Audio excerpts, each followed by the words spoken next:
Prize bond کا جو مسئلہ ہے نہ تو یہ سود میں لائی کرتا ہے نہ جوئے کے اندر لائی کرتا ہے، یہ گورنمنٹ فنڈ ریزنگ کا ان کا ایک ذریعہ ہے.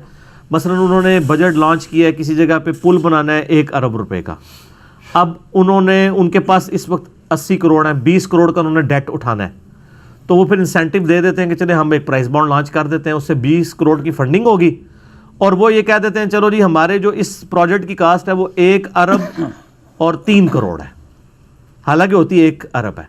3 کروڑ وہ جو ڈیٹ ریزنگ انہوں نے کی ہے نا اس میں وہ تقسیم کر دیتے ہیں، وہ یعنی اوور آل گورنمنٹ کی، کیونکہ گورنمنٹ نے تو بعد میں ٹیکسی سے کور کر ہی لینا ہوتا ہے، تو وہ کہہ لیتے ہیں کہ ہم نے جو 20 کروڑ ادھار اٹھایا اصل میں ہم نے 23 کروڑ اٹھا لیا، اس میں سے 3 کروڑ انہی کو واپس کر دیا. اصل رقم نہیں ڈوب رہی ہوتی پرائز بانڈ میں. اگر آپ 10,000 روپے کا یا 40,000 کا بانڈ لیتے ہیں، آپ جا کے جس وقت مرضی لیکویڈیٹ کروا لیں، اصل رقم تو اپنی جگہ رہتی ہے.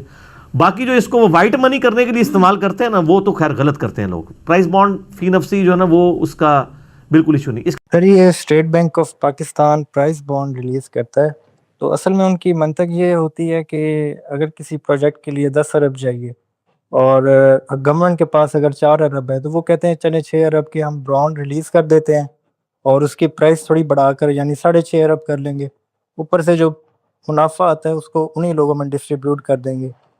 اس میں سر یہ بھی ہے کہ جیسے اب پرائز بانڈ ہے تو وہ اب 50 سال بعد بھی اگر کوئی واپس کرنا چاہے جتنے پیسوں کا لیا ہے اتنے واپس بھی کر سکتا ہے، اور سالانہ منافع بھی دیتی ہے گورنمنٹ، اور وہ بھی ٹیکسیز کے پیسوں سے کور کرتی ہے.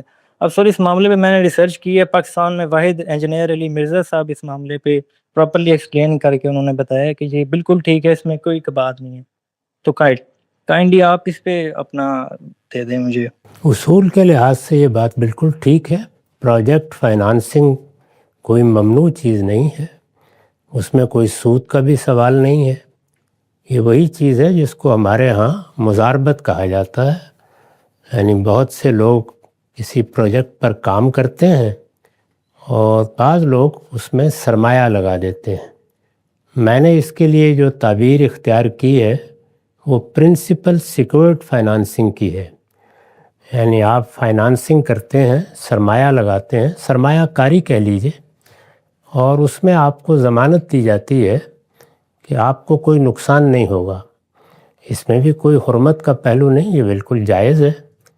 اس میں نفع کس طرح دینا ہے وہ متعین کر کے بھی دیا جا سکتا ہے، اور حقیقی نفع کو لوگوں کی شراکت کے لحاظ سے بھی تقسیم کیا جا سکتا ہے، جس پر بھی اتفاق ہو جائے.